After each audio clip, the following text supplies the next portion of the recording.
বসে আছি মগরা, আর আমার মাথাটাতে মনে হচ্ছে মরু ঝড় বয়ে গেছে। আর আমরা এখন ভাঁড়ে চা খাচ্ছি। আমরা আবার এত কুটের হদ্দ আমরা নামিনি।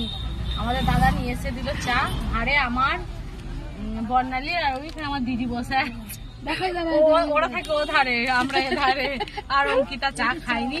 তার আগে নিয়েছে একটা ঠান্ডা জলের বোতল, মানে এত জল তেষ্টা পাচ্ছে, চাউমিন খেয়ে একটা দেড় জলের বোতল 2 লিটার শেষ হয়ে গেছে। গ্যাস হয়ে গেছে নাকি এতটা। তারপর আবার একটা 2 লিটার জলের বোতল নিলাম, যেটা চিল্ড একবারে খেয়েছি। এবার খাবো ভাঁড়ের চা চুমুক দিই। এবার নেবো ভাতটা খেয়ে নেবো নাকি। হেভি হয়েছে কিন্তু চাটা, বল। কেমন হয়েছে? খাবি নাকি অঙ্কিতা? না গম চা খাই না গো।